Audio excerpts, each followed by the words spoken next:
दीवार पर टंगी सास। पंजाबी में कहावत है, सास चंगी होवे या ते दीवार ते टंगी होवे। संगीता की शादी भी एक ऐसे ही घर में होती है जहां उसकी सास दीवार पर टंगी होती है।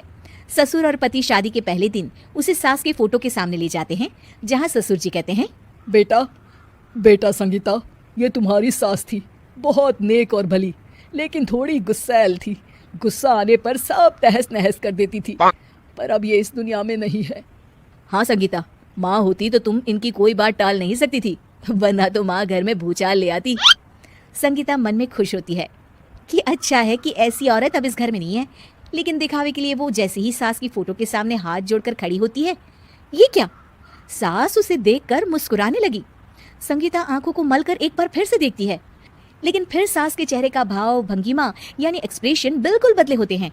वो अपने पति और ससुर को कहती है, माँ की तस्वीर तो स्माइल कर रही है। ना ना बेटी, ये कैसे संभव है? जरूर तुम्हें कोई गलती हुई होगी, ऐसा कैसे हो सकता है? लगता है तुम शादी की सारी फॉर्मेलिटी करते करते थक गई हो, तुम्हें आराम की जरूरत है संगीता। खैर, सारे संगीता की बात को इग्नोर कर कमरे में चले जाते हैं। वैसे सास की फोटो पर एक्सप्रेशन एक के बाद एक बदलते ही रहते हैं। सुबह होती है, पति और ससुर को काम पर भेजकर संगीता कमरे की सफाई करने में लग जाती है कि तभी उसे आवाज आती है, टेबल ठीक से साफ करो। ऐसे भी कोई टेबल साफ करता है?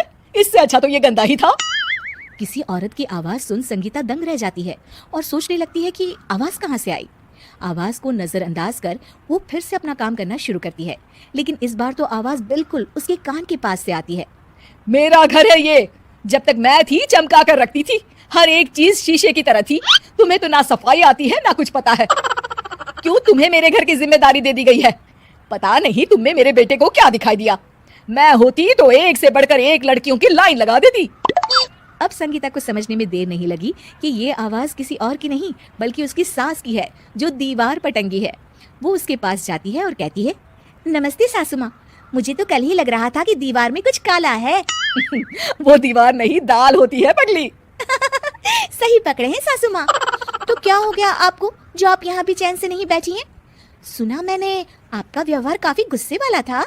चुप रह तू, ज्यादा बकर बकर ना कर। घर का काम करना तो आता नहीं, आई है मुझसे बहस करने। हाँ देखिए सासू माँ, मैं आपसे साफ साफ कह देती हूँ, मुझसे पंगा लेने की कोशिश मत करिएगा।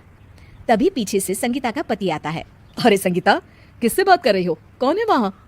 संगीता की सास की फोटो फिर से पहले जैसी हो जाती है। आपकी माँ से कह रही थी कि मुझे काम करना आता।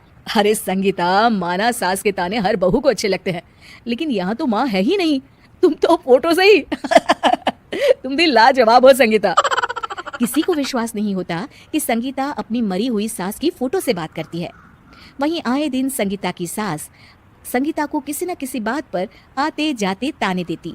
संगीता को भी अब सास के तानों और उनसे बात करने की आदत हो गई। वो कभी खानदान की कहानी तो कभी तीज त्योहार कैसे मनाए या किसी व्यंजन की रेसिपी सास से ही पूछती। सारा दिन घर में अकेली संगीता की सास अब उसके लिए तानों के साथ पक्की साथी की तरह भी रहने लगी थी, जो किसी और को नहीं बल्कि संगीता को ही सुनाई देती।